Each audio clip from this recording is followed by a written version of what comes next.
ভারত পাকিস্তানের যে অঞ্চলের সংঘাত হচ্ছে সেই অঞ্চলের সঙ্গে বাংলাদেশের সীমান্ত নেই, ফলে বাংলাদেশের জন্য এই সংঘাতের সরাসরি কোনো প্রভাব দেখছেন না বিশ্লেষকদের অনেকে।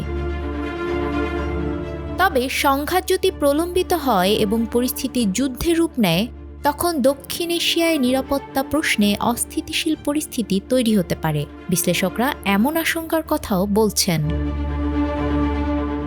আর অস্থিতিশীল পরিস্থিতি তৈরি হলে এ অঞ্চলের দেশগুলোর মধ্যে বাংলাদেশের উপরই প্রভাব বেশি পড়বে। এর কারণ ব্যাখ্যা করতে গিয়ে জেনারেল মনিরুজ্জামান বলেন, বাংলাদেশের 3 দিকেই ভারতের সীমান্ত, সেটি নিরাপত্তার দিক থেকে একটি বড় বিষয়। এছাড়া আকাশপথে বিভিন্ন দেশে বাংলাদেশের আমদানি রপ্তানি বাণিজ্যের জন্য ভারত ও পাকিস্তানের আকাশসীমা ব্যবহার করতে হয়। এই বাণিজ্য এবং যাত্রীবাহী বিমান চলাচলেও প্রভাব পড়বে। আকাশপথ নিরাপত্তার প্রশ্নে বিকল্প রুট ব্যবহার করতে হবে। ইতোমধ্যে বুধবার ঢাকামুখী ও ঢাকা থেকে ছেড়ে যাওয়া কয়েকটি ফ্লাইট পাকিস্তানের আকাশসীমা ব্যবহার না করে বান্ডেল থাকলে প্রতি সেনমানিতে টাকা বাঁচবে। বিকাশ সেনমানি বান্ডেল কিনে জিতুন প্রতি লেনদেনে। ভিন্ন রুটে চলাচল করেছে। এতে এসব ফ্লাইটের গন্তব্যে পৌঁছতে কিছুটা বিলম্ব হয়েছে।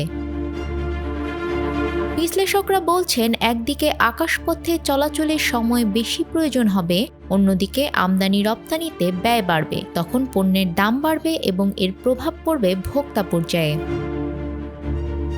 এ অঞ্চলের অন্য দেশগুলো সামগ্রিকভাবে অর্থনীতির ক্ষেত্রে চাপে পড়তে পারে বলেও বিশ্লেষকরা মনে করেন। নিরাপত্তা বিশ্লেষকদের কেউ কেউ আবার বাংলাদেশের জন্য ভিন্ন একটা বিষয় তুলে ধরছেন।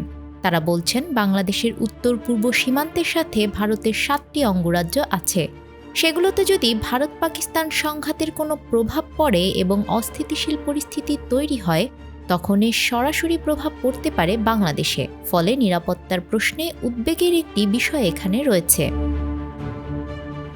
ব্যবসা বাণিজ্যে নেতিবাচক প্রভাবের আশঙ্কা এবং নিরাপত্তার প্রশ্নে বাংলাদেশের প্রস্তুতি রাখা প্রয়োজন বলে বিশ্লেষকরা মনে করেন। নিউজ ডেস্ক, আমাদের সময়।